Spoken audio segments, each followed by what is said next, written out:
Hi, I'm Chris Causey, lead pastor of Encounter Church, and I want to thank you for joining us today. We really believe that the next hour can be the most helpful and hopeful hour of your week. So enjoy the music, enjoy the connection, and enjoy helpful content from God's Word as you join an Encounter Church service.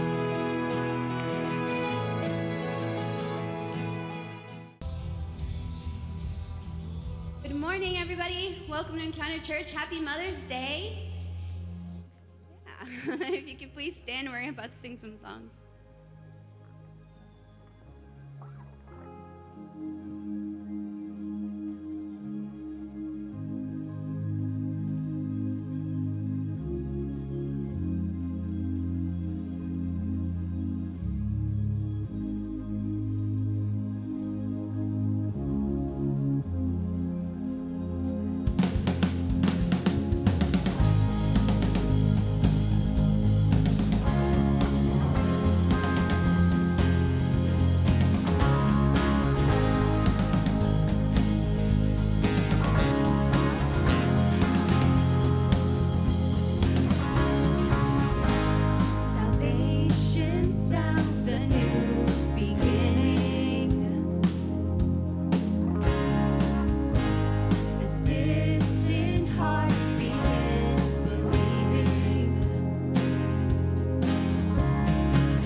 Good morning, everyone. And I think I said about 4 or 5 weeks ago, welcome to spring. Anyone know the weather the last couple of weeks that it just has not felt like spring? So maybe today is one of those spring days that gives us hope for the next few weeks to be nice. But thanks for coming out to Encounter Church today. I'm glad that each and every single one of you are here. My name is Jason. I'm one of the pastors on staff at Encounter Church. So if you're a mother, you may be standing, right? But if you're a mother and you're not standing, I think we should just give a big shout out to all of those women who have worked hard to raise crazy little kids like me. Let's give a shout out to moms for Mother's Day. And don't worry, if you haven't called mom yet, there's still a few hours of daylight. Just make sure not to forget that.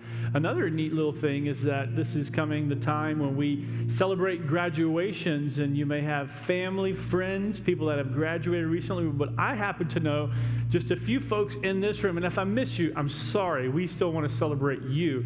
But I know a few folks that have graduated just yesterday, and they're on this stage. Two of our very own guitarists. We got Michael here and Charles. Give it up for them. Berklee School of Music, that of which I would have never been able to get into. We celebrate their graduation. And I think a guy named Ian right back there graduates in 20 days, right? Give it up for Ian.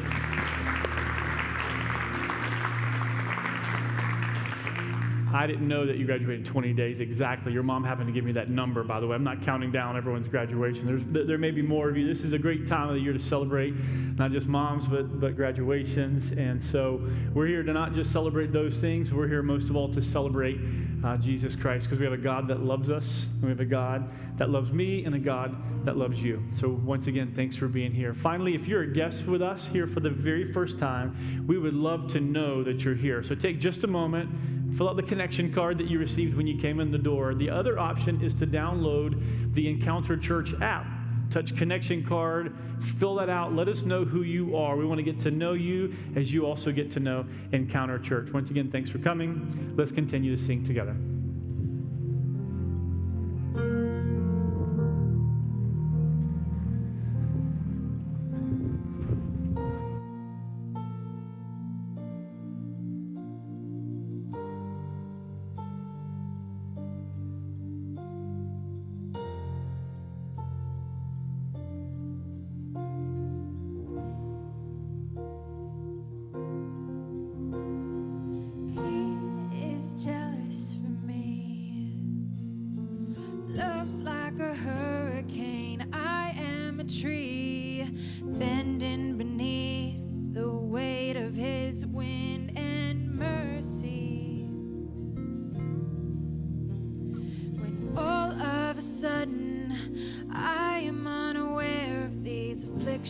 Eclipsed by glory, and I realize just how beautiful you are and how great your affections are for me.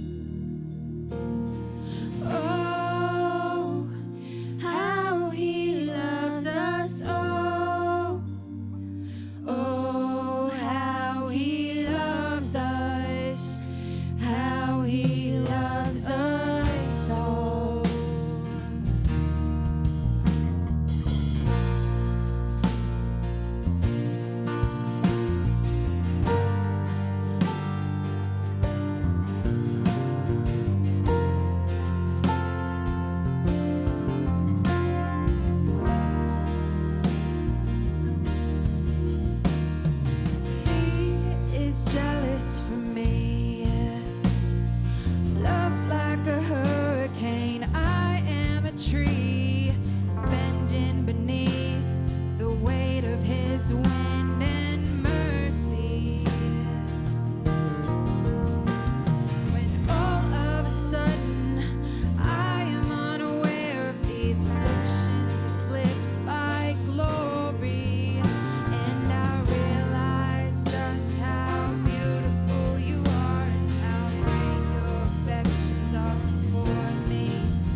the heart of that song, I love it. Maybe if you've never heard it before, there's just this passion kind of underneath this song that a lot of times when we think about God's love, when we sing about God's love, or it's kind of this like distant kind of positive, I hope you've kind of life works out for you, but it's not this intimate, driving, know you, love you, with you kind of love. And the heart of the song really is that, man, how does God love? And it's like, this is how God loves.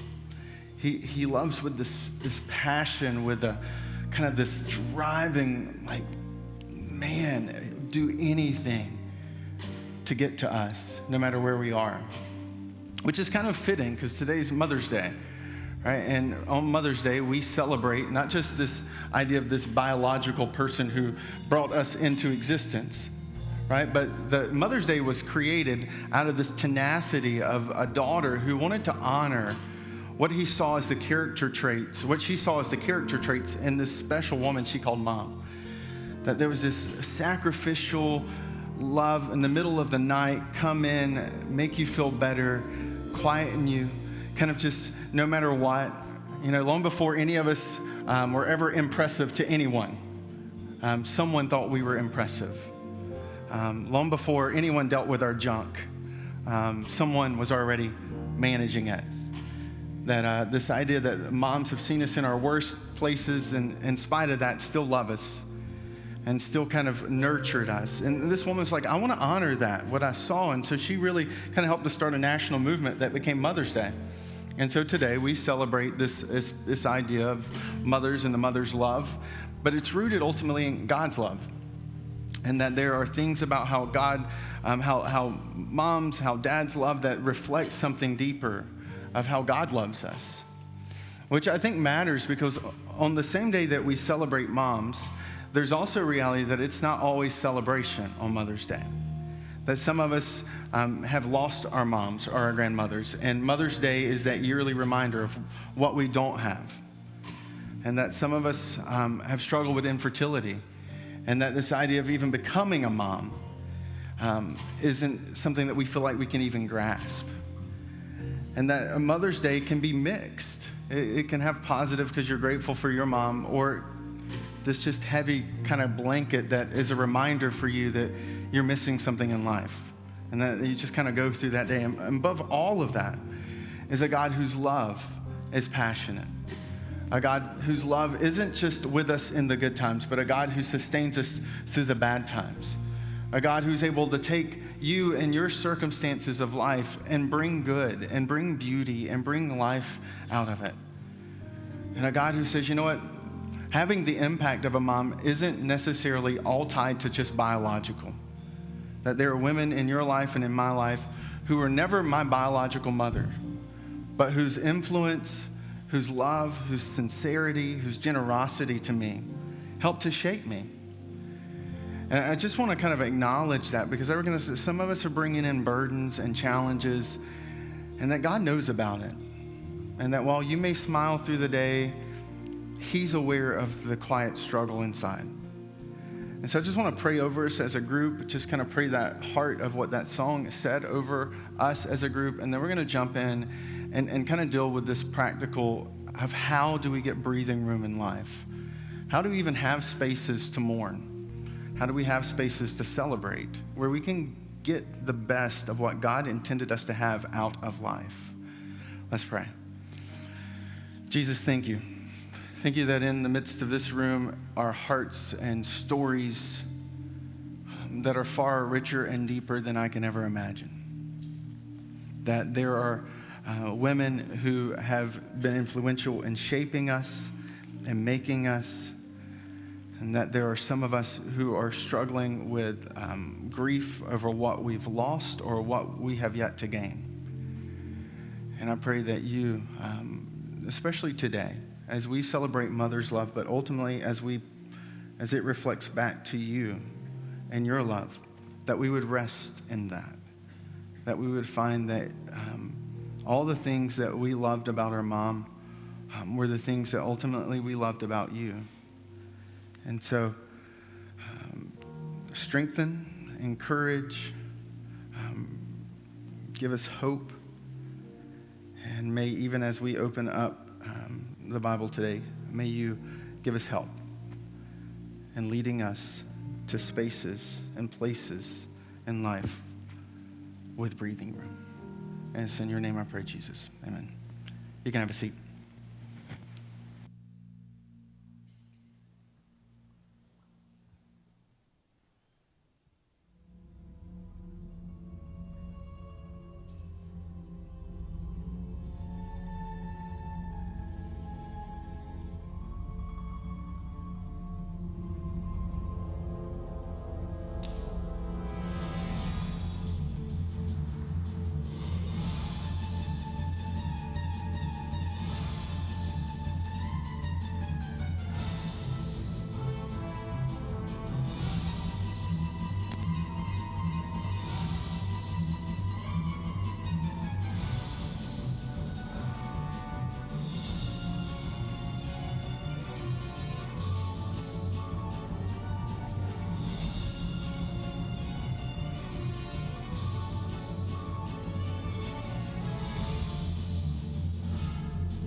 Welcome.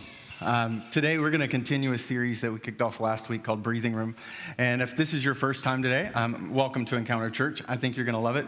If somebody dragged you here and you're like, I don't really want to be at church, but it's Mother's Day and so I have to, let's just be honest, I'm here. I think you're in for a treat. Because even if you don't believe anything that I'm about to tell you from the Bible, I think what you're going to find is potentially one of the simplest but most powerful tools to implement into your life to experience breathing room. The last week, I kind of set forth this thesis, this idea that if we want to experience breathing room, if we want to experience space in our life, that it begins with us addressing the pace of our life. That it's the pace of our life that oftentimes is the greatest enemy for us experiencing a space in our life called breathing room, margin. And that many of us live and kind of experience this idea of frantic, hectic, hurry. Even picked up Sophia, the first book, in my daughter's room this past week. And the whole book was about Sophia's busy day, as if that was a good thing. And we wear the word busy as if it's a badge. How's life? Oh, it's busy. As if we should give medals out for busyness. Or if you said, I'm not busy, maybe perhaps somebody would judge you and think you're lazy or a bum. Right? But when we looked at the passage of Scripture last week, what we saw is that God's not so much concerned about us being busy in life. He really had a better picture of what was best for our life. And that if we're going to begin to live out this space called breathing room, then we have to start with our pace. But I think the challenge is even in hearing that and starting to unpack that, you may think that the pace is about the speed of life. And it's not.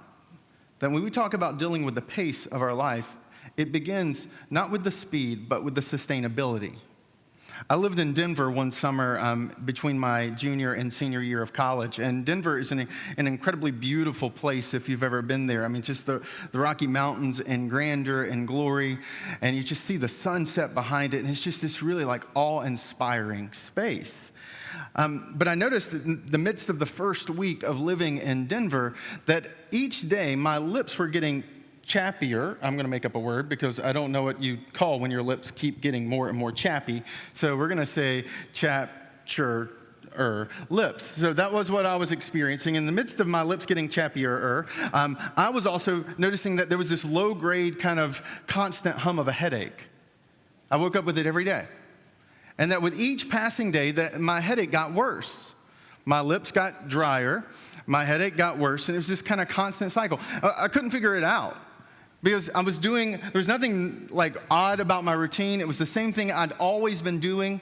I was still kind of exercising. I was still kind of going through the rhythms of life.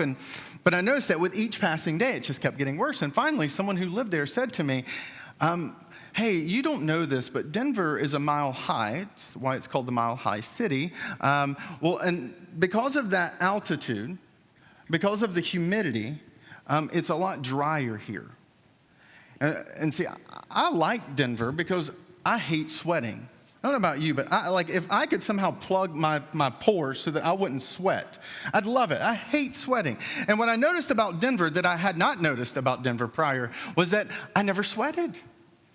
It was this kind of Eden of dryness. My armpits were good, my hands, my head was good. This was like, man, this place is awesome. But what was happening through the entire time of me being there the first week was I was getting constantly more and more dehydrated. You see, because of the elevation, because of humidity, I was losing water faster than I was taking water in. I'd been drinking water at the same pace I'd always been drinking water. And now I realized that had presented a problem. And I think Denver, for me, was a really kind of great visual of what it's like for us oftentimes to experience breathing room in life. Because it's not about speed, it's about sustainability. It's about what's coming in to your life. And there being margin in what's flowing out. And that many of us, while it's not a physical dehydration, many of us live in the pantic phrase that's like this hectic, hurry, busyness, and we're emotionally dehydrated. That our energy is depleted. And when we live in it so long that we start to think it's normal, we don't even notice it anymore.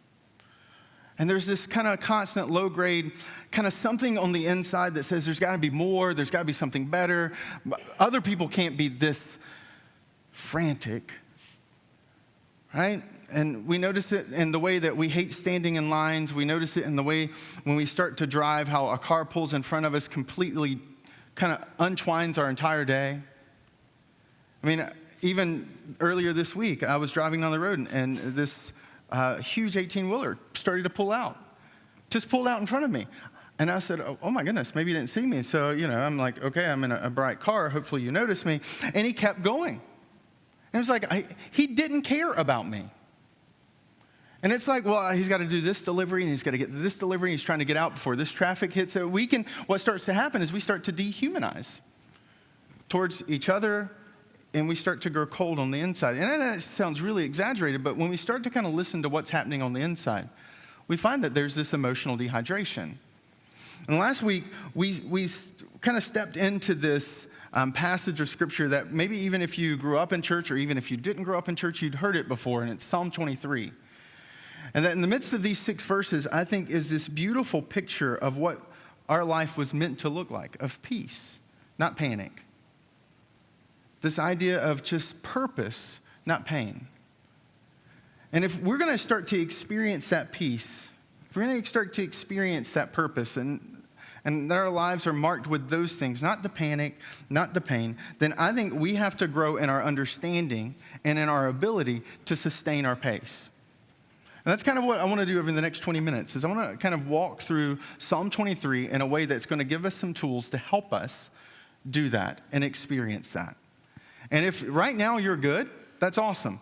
I still encourage you to take notes, because the thing about this pace sustainability is that oftentimes we're caught off guard when our pace shifts and things start to disappear in our lives that we'd never noticed were reasons we were refreshed. So I want to read Psalm 23, and then we're going to jump in, and I want to give you some kind of 4 kind of principles that are going to help us sustain our pace and grow in our ability to actually sustain our pace. Psalm 23, the Lord is my shepherd, I lack nothing. All right, just that sentence by itself, you'd say, I'm okay with that, I'll take that. But it says, he makes me lie down in green pastures, he leads me beside quiet waters, he refreshes my soul. He guides me along the right paths for his name's sake, and even though I walk through the darkest valley, I will fear no evil, for you are with me. Your rod and your staff, they comfort me. You prepare a table before me in the presence of my enemies, and you anoint my head with oil, and my cup overflows. Surely your goodness and love will follow me all the days of my life, and I will dwell in the house of the Lord forever. Now, Psalm 23 is this beautifully written psalm that talks about peace. It gives this pace of life that's so calming. Cups are overflowing. There's no fear. There's still reality, there's bad things, but it's like above it all, there just seems to be this rhythm and pace of life that brings peace. And David writes this psalm. David, who goes on to be a king, one of the greatest kings that the ancient Israel nation ever experienced. But David comes out of the career line of being a shepherd, which is why he writes about God being a shepherd, because he can relate to it. That's what he does every single day. And when he's trying to sit down to process his thoughts, when he's working through this idea of this poem he's writing, or this journal that he's kind of documenting, he says, you know what? God's like that shepherd. That the same way that I nurture my sheep, the same way that I lead my sheep, God leads me. He's ultimately kind of settles that God is the pacemaker for the flock. He's my pacemaker, too. That he seems to be over the sheep, leading them in a way that brings peace and life and wholeness. And then he begins to walk through verses that, like I said, maybe you've grown up in church, or even if you didn't, that you've probably heard before. But I think underneath this very simple 6-verse psalm is actually some really powerful kind of points, some really powerful visuals. The first thing is that you notice that he says that he's the shepherd and he leads them to green pastures and still waters, quiet waters. That there seems to be this natural rhythm, this awareness of needs. And then out of that, there's these paths that he goes on, and now he's in the valley. That there's both good and there's bad. There's places where life is flowing in, and then there's places, as some have translated that passage, that there's the valley of the shadow of death, where there's life literally coming out. And I think this is helpful because we have to realize that if we're going to start to experience and really grow in our understanding of how to become sustainable in our pace, we have to recognize that our pace is a tension we have to manage. That this idea of busyness is a tension that we have to manage. It's not a problem that we have to solve. And the reason that matters is that because oftentimes when you have a conversation with someone, you're like, how are things going? What's it like? They talk about their hurriedness and busyness as if it's a problem that they can fix. Well, if I could just switch jobs. Well, when my kids get a little older. Well, when we make it through this month. Or they talk about their finances with this sense of, oh, there's just this imaginary finish line, if we can cross it. But that margin and pace isn't a problem that we solve. It's a tension we manage. Because every single rhythm, right, that this shepherd realizes that there are rhythms, there are cycles, in the same way that the universe breathes with the pulse of this universal rhythm, that we as humans have heartbeats. We have breathing rates, that we live with rhythm. We have seasons as humans, just like the earth has seasons. That we have periods of time where the demand is far greater than the other. I remember a day very vividly where I used to sit and play video games all the time. And I had conquered wars and worlds and had status that like other gamers, because I had the time to just sit around and do that. If I tried to do that today, we would have some serious marital problems, right? What are you going to do? Oh, I'm going upstairs to play video games. I'll be down in 8 hours. Right? Probably wouldn't work. But there's this tension we have to recognize, that we are all living in different places, and that this hurriness, this busyness is not a tension. I mean, it's not a problem that we solve. It's a tension we manage. That I think it's quite honestly that we live in a digital age where all of us recognize the power and the necessity of having iPhone chargers or smartphone chargers when we're traveling, because they can get depleted. And if you're ever in a place where your phone completely dies, you know it's kind of a scary place, especially if you're in a place you've never been before. And that all of a sudden, even if you're an introvert, even if you don't like talking to other people, all of a sudden you become the most social individual ever, because you're like, do you have a charger? Hey, do you have a charger? Hey, could I borrow your charger? I was in a coffee shop one time, and literally this couple who would have never talked to me, ever, would have never talked to me. All of a sudden they sit down because they're in a new space, their phone's dead, and they see that I have a charger. And we struck up a friendship that lasted about 15 to 17 minutes, right? But I think that there's something quite telling about the iPhone. If you have an iPhone, it's one of those like frustrating things that if you can plug the charger in when it's at 1%, you're okay. But if that thing dies, I mean, it like blanks out on you. You know when you plug that charger in, like 10, 15 minutes later, it's probably still not going to be back on, right? That there's something that's built into the iPhone battery to preserve this very nerd thing we won't get into. But there's something that protects the battery that when it gets into a dangerously depleted state, the battery recognizes we won't flip back on until we hit a certain threshold. And then I think the iPhone sometimes is a great picture of the human soul and the way that battery works. Because what happens is that most of us get into places of frustration because of not realizing this tension issue. What happens is that maybe, and I think this bucket visual is kind of a better way of understanding it. What happens is we go into life and we fall into this like regular rhythm. We have things coming in, we have things going out, we have life-giving things popping into our life, right? The green pastures, the living waters. Then we have the valley, and so there's this kind of nice like place we fall into accidentally. But then what happens is, in the midst of getting busier, we tend to drop the things that were giving us life in the first place, right? And that's where we end up cutting out one of the nozzles, and all of a sudden we have the same demands in our life, or even worse, there are greater demands in our life, and now there's decreased flow coming in. I don't know about you, but when I get busier, I tend to drop the things that are most helpful for me, right? I don't get too busy to eat junk food, but I do get too busy to exercise. I don't know if that's a personal struggle of mine that none of you can relate to, right? But we tend to get busy. We drop the things that are good, that bring life. And that by recognizing that there's this tension, and it's not even just getting busy. It could be maybe you're a couple and then you have a child. And all of a sudden, these two nozzles that were flowing in were working, and now you got 17 holes. You haven't slept in 3 days. You don't even know where you live anymore, and because and you're a zombie. You're walking around and you're depleted. And what happens if we live in that state for too long and we get to this place of complete depletion, then we are in very many ways like that iPhone. We just start to feel cold on the inside. You start to hear this inner dialogue about whether it's that you're a failure, you just can't do it, or whether you hear everyone else seems to have it figured out, what's wrong with me, or you start looking for escape. Right? It may be in overspending, it may be in overdrinking, it may be in overeating, it may be that you just kind of start to escape into social media or into unhealthy habits, but we start to try to find escape from this inward pain of living in this emotionally depleted state. And the reason this matters is because if we're going to begin to experience peace, we have to realize these dynamics are working behind the scenes and that oftentimes we're not aware of them.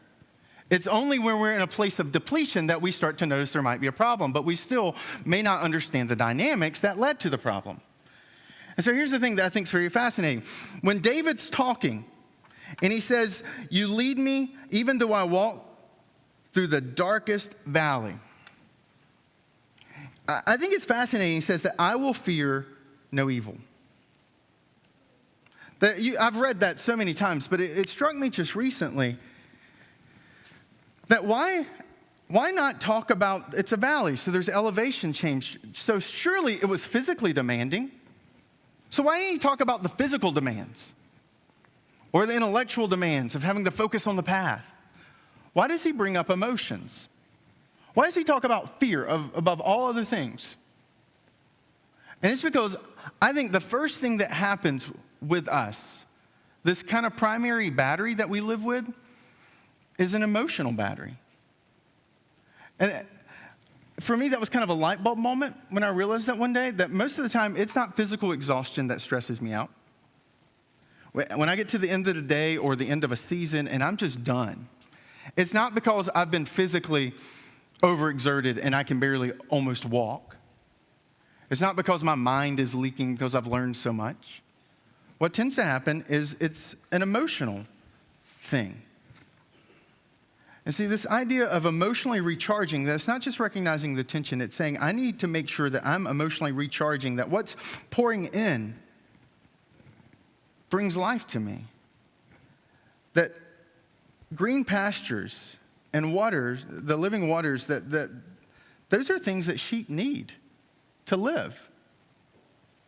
And that those things coming into his life, David says, gives me this emotional reserve to be able to make it through.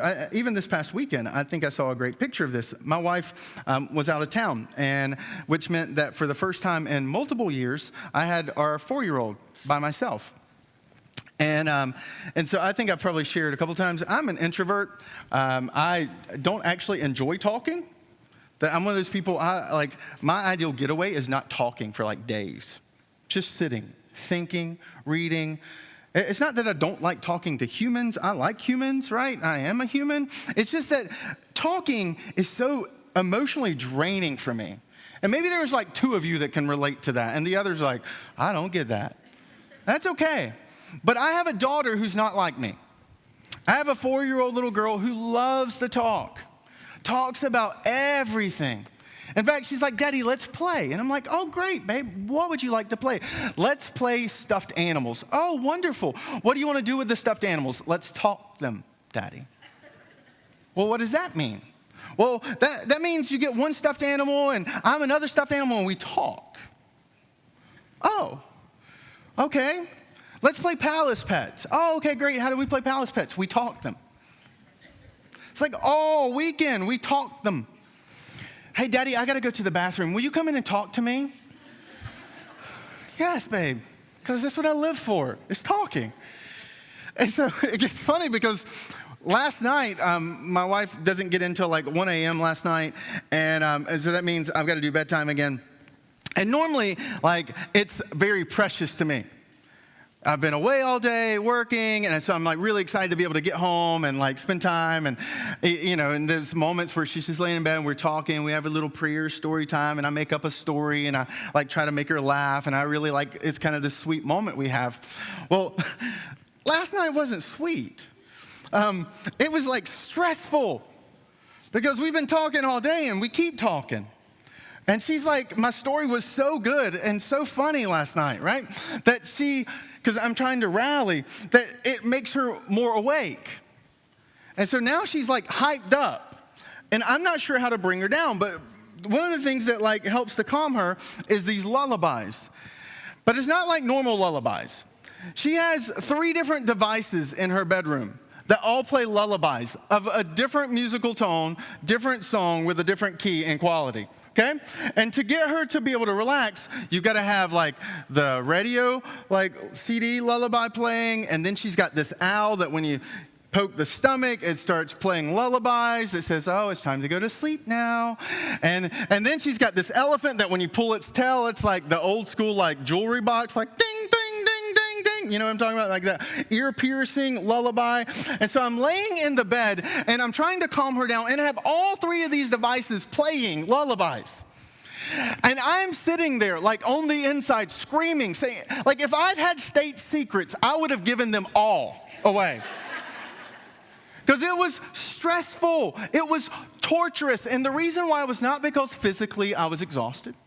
It wasn't because intellectually I'd been overwhelmed by the stimulating conversation of our animals talking. It was because I was emotionally drained. And that the emotional battery we all live with has to stay at a place of healthiness if we're going to experience peace.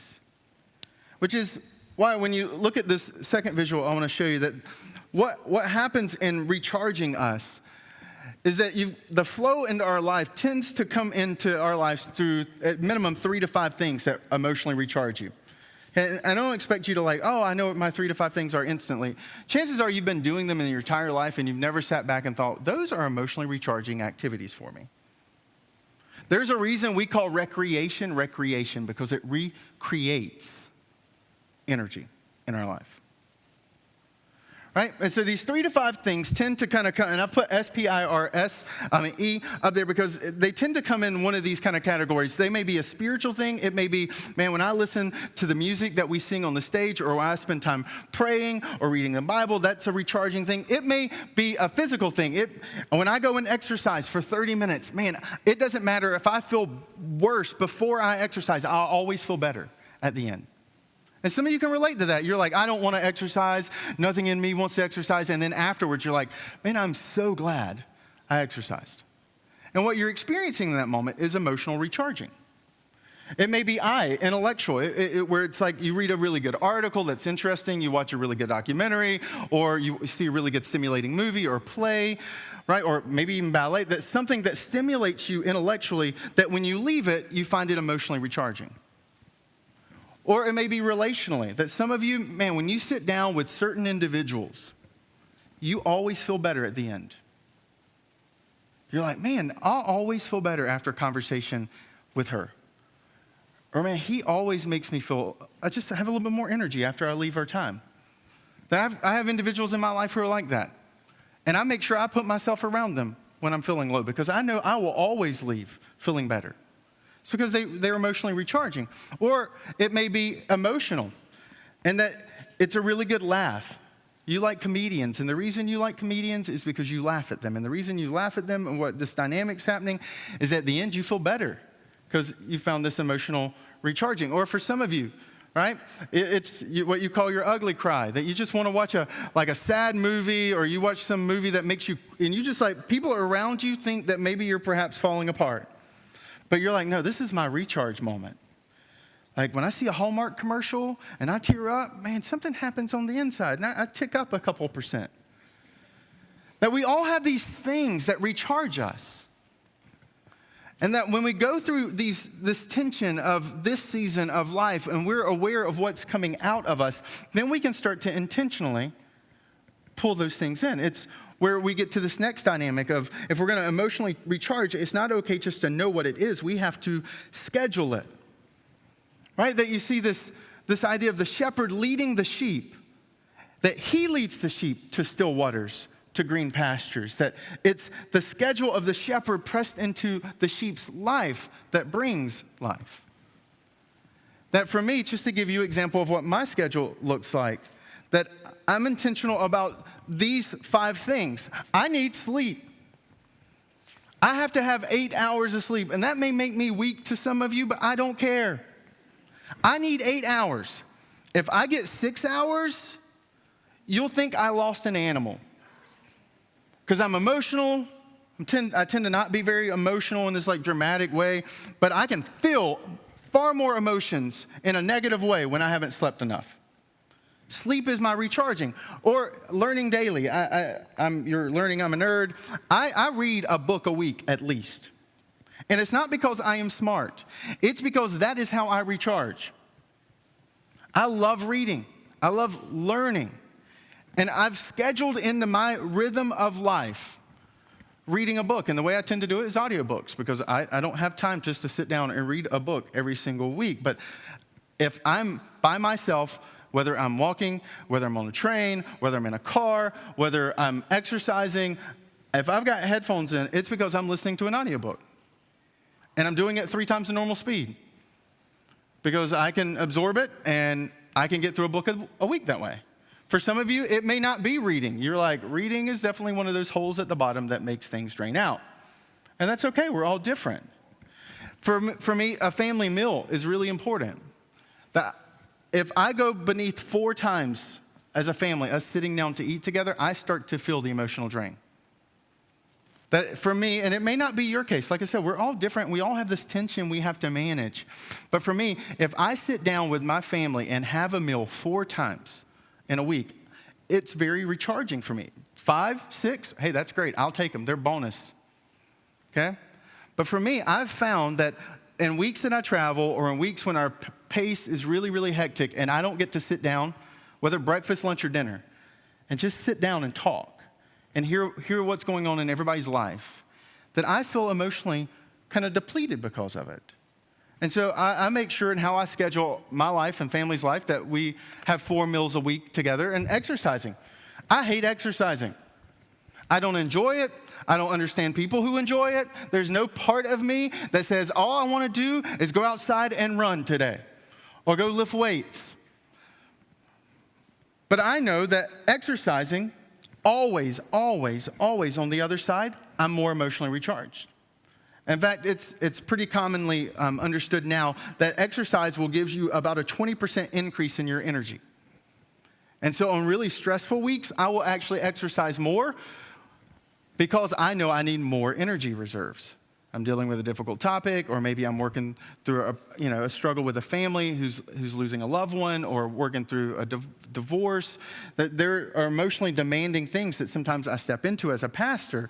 And those weeks I have to schedule those recharges intentionally.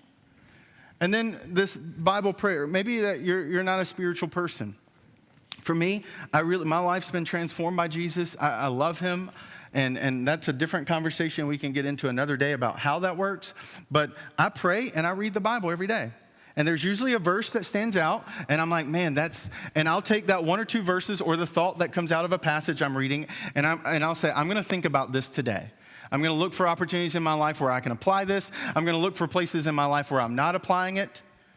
It may be show hospitality, and I'm like, you know what? I really stink at hospitality today. I want to be more intentional about being hospitable towards people.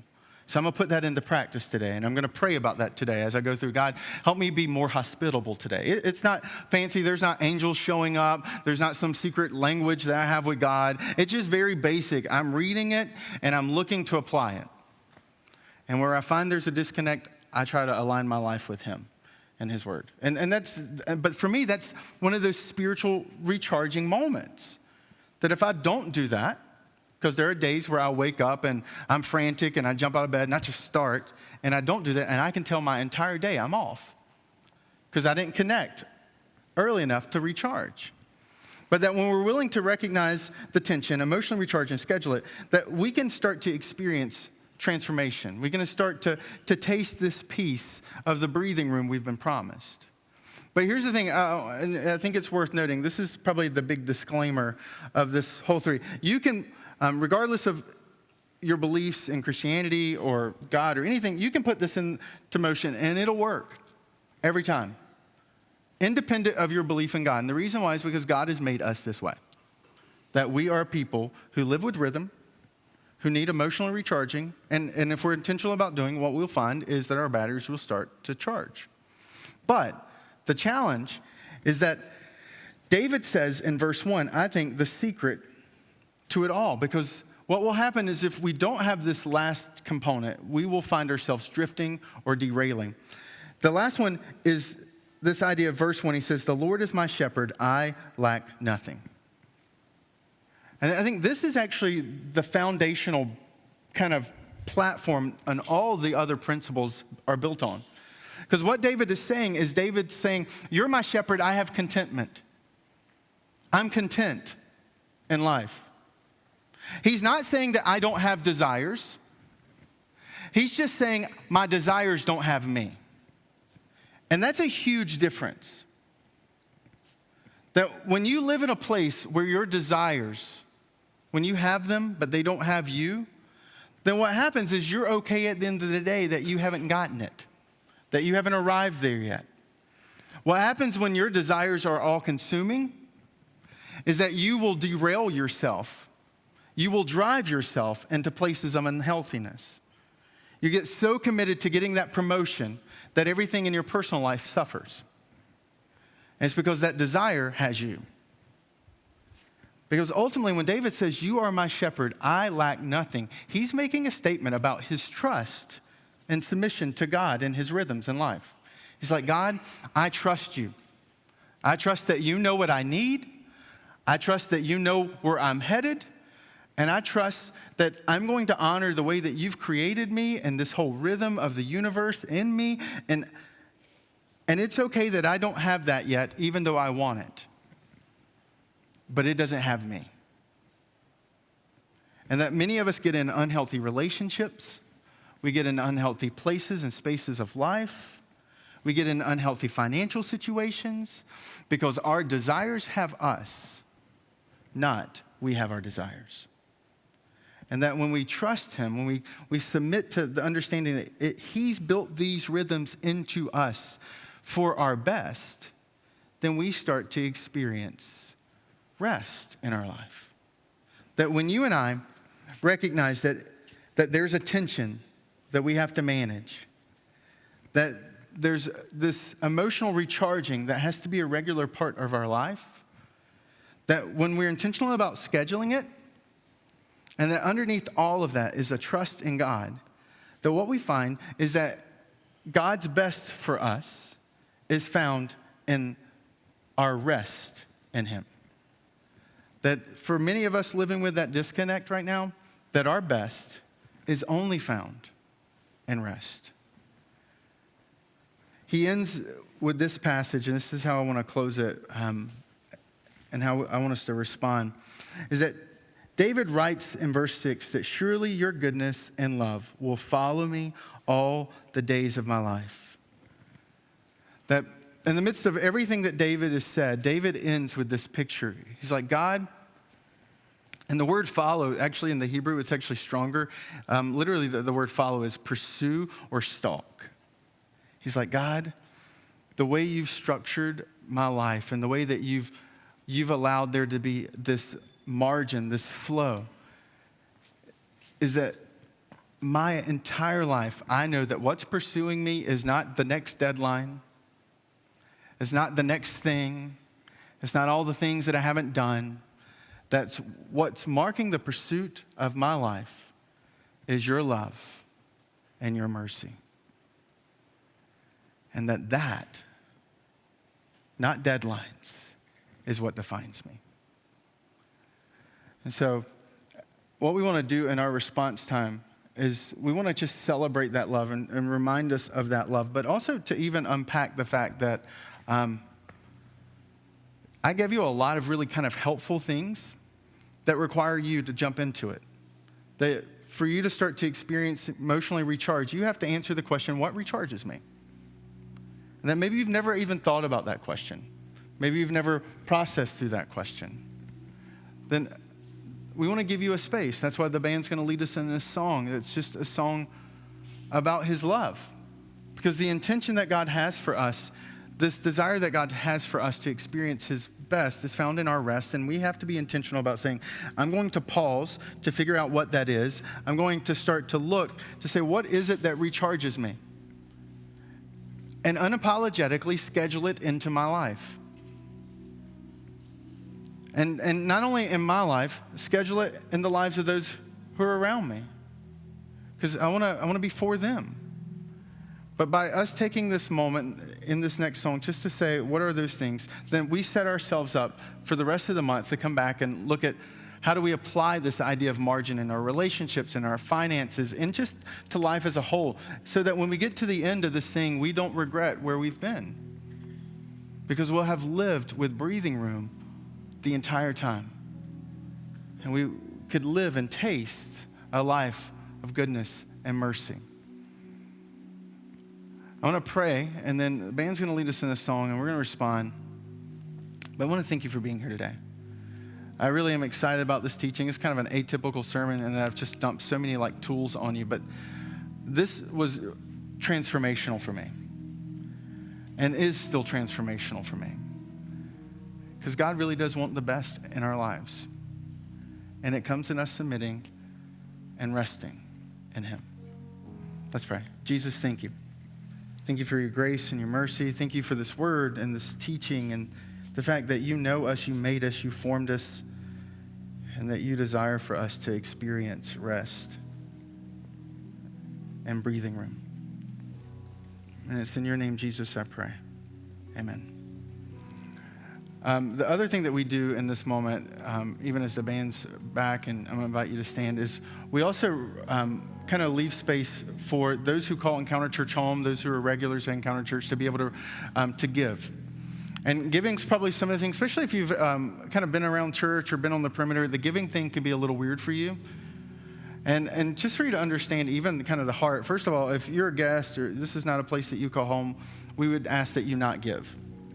Okay, that giving was a gift from God, just like resting is a gift from God, because it's a discipline that facilitates something bigger, right? We lift weights not so that those moments when we have barbells in front of us, we can lift them better. We lift weights so that we can pick things up out of the grocery cart easier, so that we can work in our yard a little bit more healthier, right? We do certain disciplines so that we can experience the benefits in other areas, and giving's one of them. God has said give, because to give requires margin and finances, and that God, in desiring the best for us, says you've got to have margin in every area of your life. And so giving's one of those disciplines for those who call Encounter Church home, to remind us to have space in our life in every arena. And so I want you to know, the only thing we're comfortable with you giving us, if you're a guest and you're just coming and checking this thing out, is the communication card that Jason referenced that's on the kind of the paper that you get handed, or in the app, how we can pray for you, or a way that we can come alongside of you and help you kind of put some first or next steps to the teaching out of today. So I invite you to stand. We're going to sing, have a space just to kind of declare that it's His love that's the defining mark of our life, not the deadlines, not the frantic pace and hurry. So let's sing.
for my good. You make all things work together for my good. 'Cause you make all things work together for my good. 'Cause you make all things work together for my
I want to thank you for being here again today. If you're a mom, just know that we have a little photo booth set up for you as you leave out so you can grab some pictures. You can force everybody to smile. I've already been told I have to be there. So take advantage of that. We have free coffee. We hope you have an incredibly beautiful day. Make sure, I'm telling myself, call my mom, because I haven't, so you call your mom, because that's important. And we look forward to seeing you back here next Sunday. We'll continue our series called Breathing Room. God bless you. Enjoy your week. See you later.